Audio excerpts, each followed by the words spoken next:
रहेगा। अनमोल जी। राधे राधे। राधे राधे महाराज जी।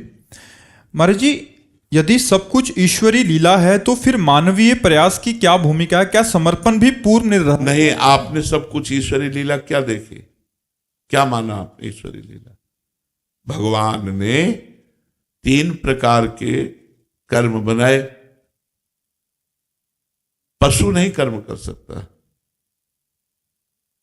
मनुष्य कर सकता है। वो अपने केवल प्रारब्ध को भोगता है। आपका प्रारब्ध भोग भी है, संचित कर्म भी है और क्रियमाण भी है। क्रियमाण माने नया कर्म।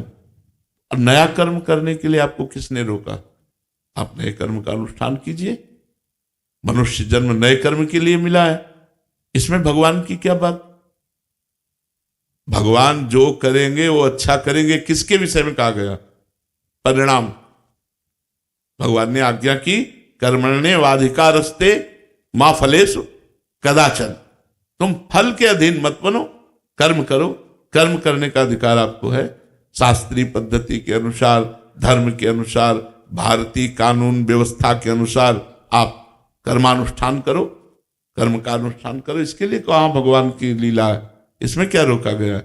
मनुष्य को कायर बनने के लिए थोड़ी कहा कि सब भगवान की सब लीला हो रही तो हम भी। ऐसा तो साधु महात्मा भी नहीं कहते। वो भी सुबह से शाम तक अपने धर्मानुष्ठान, नाम जब इसमें सब लगे रहते हैं। तो आप गृहस्थ में हैं, आपको कर्मानुष्ठान करना चाहिए।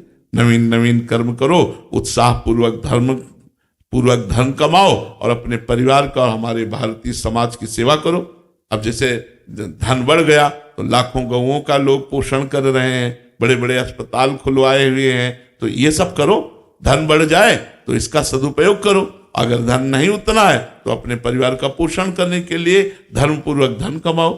ऐसा कब कहीं कोई आदेश नहीं हुआ है कि तुम भगवान की लीला मान करके आलसी बने रहो, कायर बने रहो। ऐसा नहीं है। समझ पा रहे हो आप हमारी बात? मनुष्य शरीर क्रियमाण नवीन कर्म करने का अधिकार रखता है। इसलिए नवीन कर्म करो और अच्छी उन्नति को प्राप्त हो। प्रारब्ध भोग हमारा हमको दुख सुख देगा, लेकिन नवीन कर्म हमारा प्रारब्ध भोग से बचा करके भगवान की भी प्राप्ति करा देगा। इसलिए हम नवीन कर्म का अनुष्ठान करें और सुख पूर्वक जीवन व्यतीत करें।